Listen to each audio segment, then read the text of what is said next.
diamankan yang putus digigit. Cara penanganan awalnya seperti apa? Nah, ininya dari pundak belakang.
Ajir.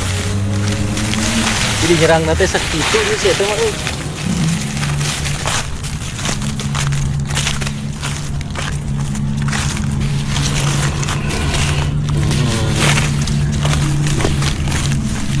Wey, mantap sekali.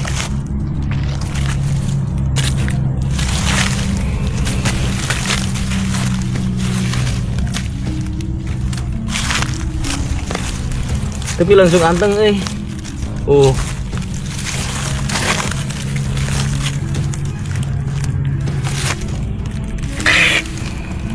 Teng teng teng teng teng teng teng teng teng teng teng.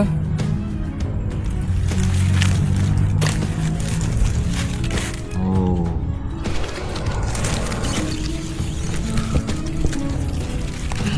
Oke, teman-teman lihat. Ini baru kita keluarkan setelah beberapa hari kita kemarin amanin si ular ini. Dan lihat, ularnya benar-benar gede banget ketika dia menggembungkan bagian tedung atau lehernya. Bukan tedung ya, lehernya. Terus ikut ngembang juga ke bagian badan yang bawah. Padahal sebetulnya ini king chorusnya nggak terlalu gede-gede amat sih kalau menurut saya. Cuman ini potensial dia bisa menjadi lebih besar kalau saya pelihara dan saya push untuk makanannya. Dan jujur ketika beberapa hari di shelter saya, si ular ini tuh belum mau makan teman-teman. Belum mau makan walaupun saya sudah kasih kodok, walaupun saya sudah kasih ular lagi. Karena mungkin dia harus beradaptasi juga dengan lokasi di tempat saya. Dan ini merupakan ular king chorus yang kesekian kalinya saya amankan, yang saya rescue dari perkampungan teman-teman, yang memang perkampungannya itu tidak terlalu jauh dari hutan tropis, dimana ular king chorus ini sebetulnya lebih banyak kita temukan di hutan-hutan tropis yang memang banyak sekali makanannya, terutama dekat sungai, yaitu adanya habitat kodok ataupun katak. Nih yang unik dari si ular king chorus full black satu ini, walaupun mungkin ada beberapa orang yang nyangka ini merupakan king chorus semi full black, tapi kalau saya sih ini merupakan king chorus full black karena dia memiliki corak hitam yang sangat pekat di bagian kulitnya, dari ujung kepala sampai dengan ujung ekor.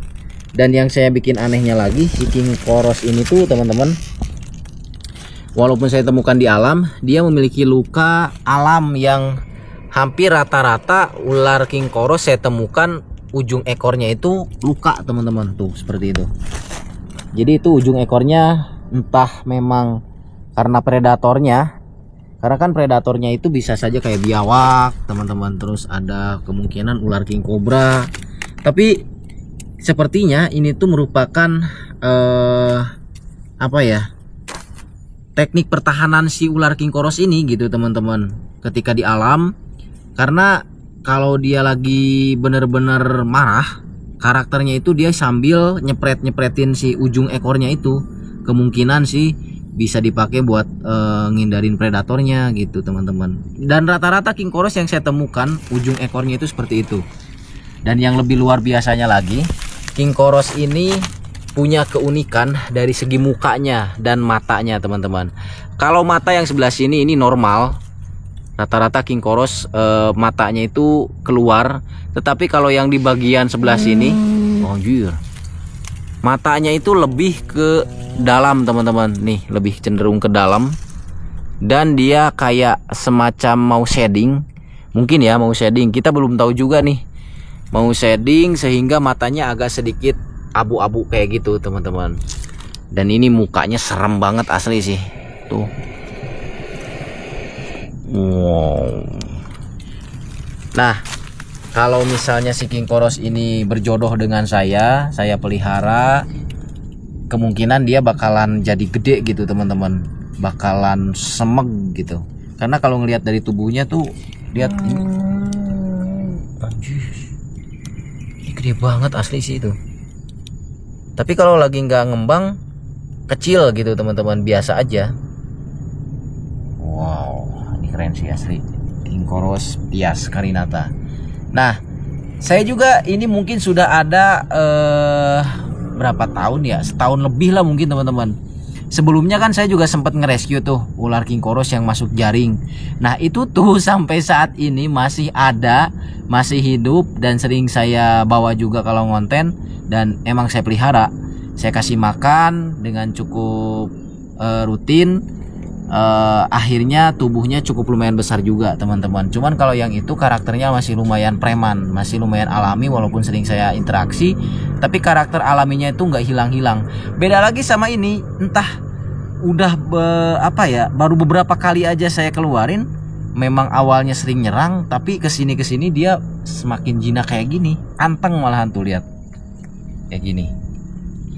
Ini keren sih asli. King koros yang memang cepat beradaptasi, king koros yang memang cepat jinak, ya ini si king koros ini.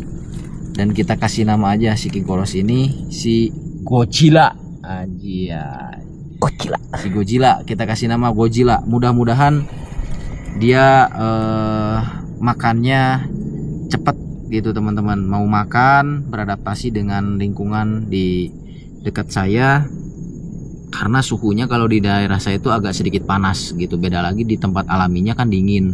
Jadi ular itu kalau misalnya beda-beda tempat suka beradaptasi gitu teman-teman. Suhunya kadang ada yang memang cocok, ada yang enggak. Makanya kan ada juga yang tiba-tiba mati ular dipelihara karena suhu juga menentukan. Oke, nah sekarang kita coba biarkan dia stay di sini. Biarkan dia stay. Saya mau coba keluarin si king koros itu tuh, si buntung. Namanya itu si buntung teman-teman. Oi, ngeplat.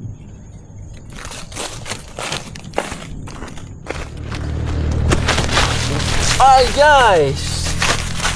Hey.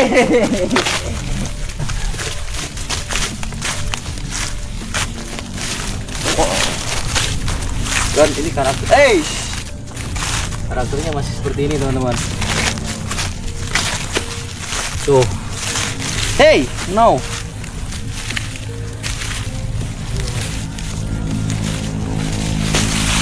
Tuh. Nah, lihat kalau misalnya tersinar oleh matahari seperti ini teman-teman. Dan semakin kita bisa lihat perbedaan king koros. Nah, kalau yang ini baru semi full black teman-teman. Nih. Kalau ini baru semi karena di bagian belakang tubuhnya tidak terlalu hitam, justru dia memiliki corak-corak putih kayak gini. Cuman ini emang si king korosnya saking brutalnya dia gak mau diem, sehingga ketika di kandang pun dia berontak, terus banyak luka juga teman-teman. Tapi ini udah agak kering sih, udah kita obatin juga. Dan ini adalah salah satu king koros yang paling bandel sih kalau menurut saya, karena si king koros ini tuh lebih gampang banget kalau buat masalah makan gitu teman-teman. Tapi emang nggak bisa nggak bisa kita liatin gitu, harus di tempat yang gelap. Dan karakternya masih seperti preman. Oh, lihat ini perbedaan king koros biasa dengan king chorus full black itu seperti ini teman-teman. Pas dicek. Oh, lihat dari segi kulitnya.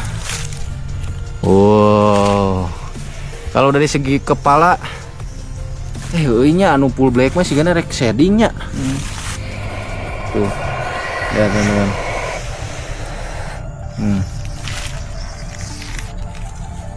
Nah, saya sih belum tahu mana ini yang jantan, mana ini yang betina, karena gak bisa ditentuin dari ukuran sih kalau menurut saya. Harus disexing tetap gitu teman-teman.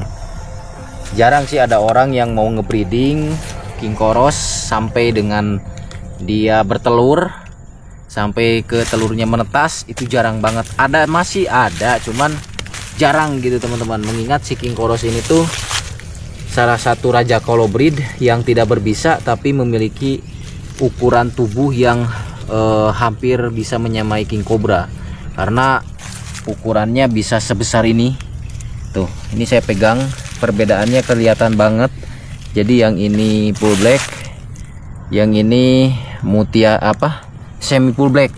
Bahkan kalau menurut saya bukan semi full black sih, ini mah kayak mutiara teman-teman, karena ada corak-corak coklat di bagian tubuhnya juga, nggak semuanya hitam gitu.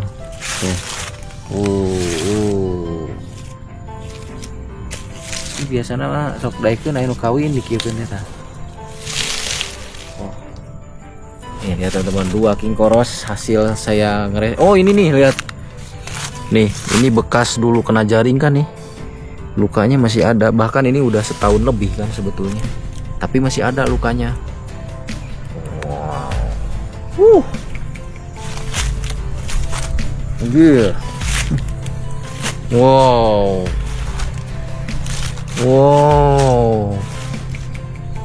Hahaha, Ajik.